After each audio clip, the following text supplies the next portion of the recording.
Bonjour, ce dimanche, ce sera le 4e dimanche de l'Avent. On approche de Noël.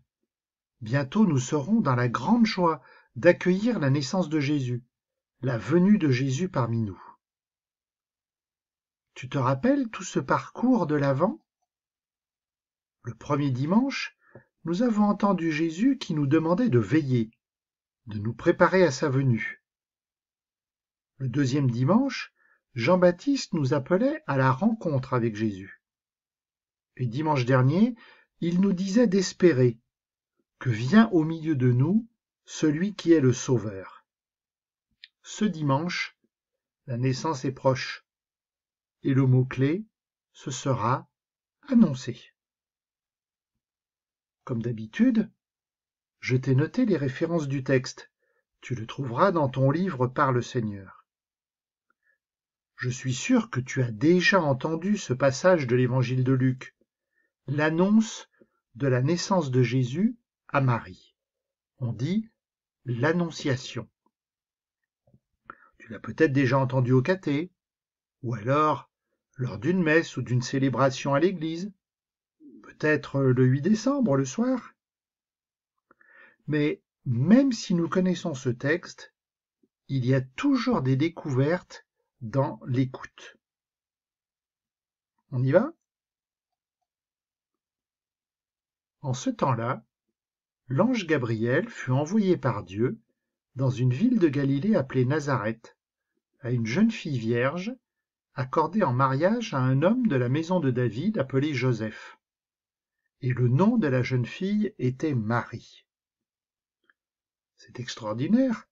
C'est Dieu qui prend l'initiative, qui fait le premier pas.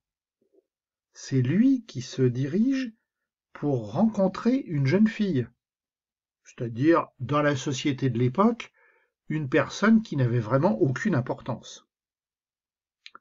Et on nous dit que cette jeune fille va être mariée à un homme de la maison de David.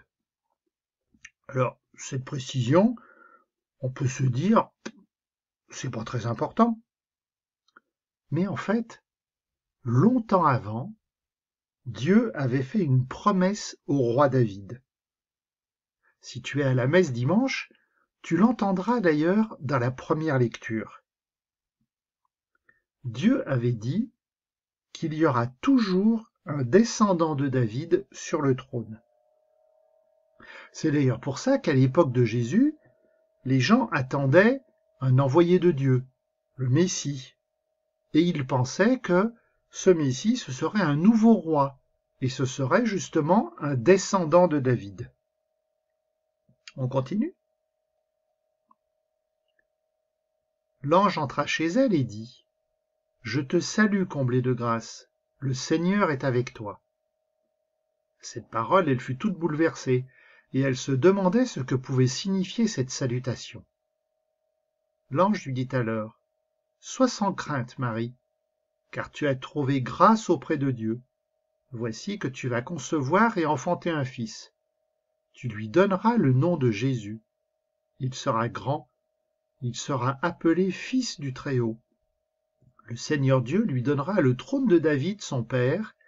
Il régnera pour toujours sur la maison de Jacob, et son règne n'aura pas de fin. » Quelle belle salutation, et quel beau dialogue. Un double émerveillement. L'ange est émerveillé de celle qui rayonne de la grâce de Dieu, et Marie est émerveillée d'un mystère qui la dépasse. Et l'ange la rassure tout de suite, sois sans crainte. Et il la rassure en annonçant un projet inouï. En une phrase, Marie apprend qu'elle aura un fils, qui sera appelé Jésus. D'ailleurs, un sacré nom. Tu sais ce que veut dire le nom Jésus? Ça veut dire Dieu sauve. Et tu as entendu tous les titres de ce futur fils? Fils du Très-Haut, héritier du trône, un règne sans fin. Ah, mais voilà, par Jésus, Dieu est en train de mettre en œuvre sa promesse à David. C'est ce qui explique Tu l'as déjà peut-être entendu, que dans les évangiles, on nous dit que parfois, les gens qui rencontraient Jésus l'appelaient « fils de David ».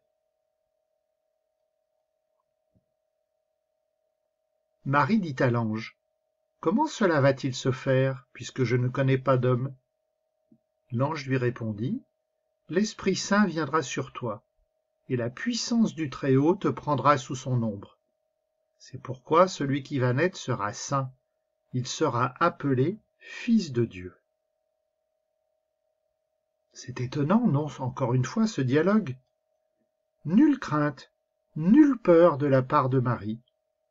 Juste une question, on pourrait dire banale. Mais humainement, ce n'est pas possible ce que tu m'annonces. Et l'ange lui répond lui aussi calmement. Par son amour, la puissance de Dieu fera tout.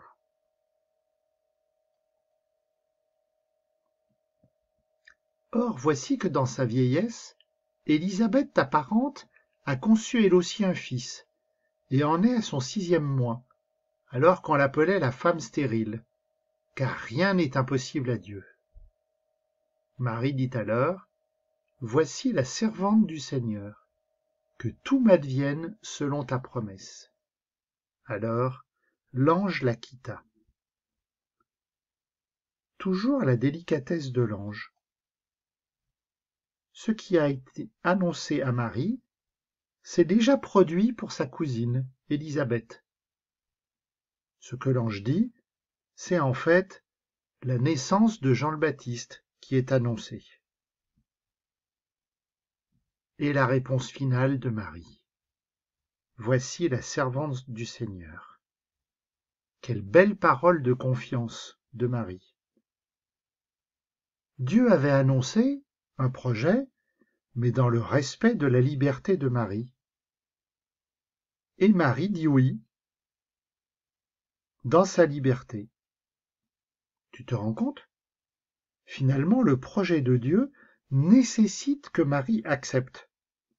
Quelle preuve d'amour! Dieu, lui aussi, met sa confiance en Marie. Et bien finalement, cette confiance réciproque, est-ce que ce n'est pas ce que Dieu attend aussi de nous? Parce que finalement, nous aussi, nous sommes pleins de grâce depuis notre baptême. Pour nous aussi, Dieu se fait proche dans la confiance. Mais est-ce que nous accordons notre confiance à Dieu? Eh bien, c'est ce que je te propose de réfléchir dans ton cœur en attendant ce prochain Noël qui vient.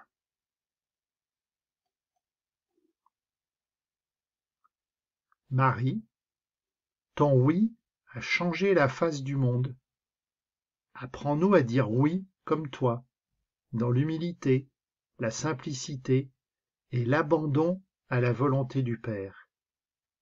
Demande à ton Fils Jésus que nos oui de chaque jour servent plus parfaitement la volonté de Dieu pour notre bonheur et celui du monde entier. Amen.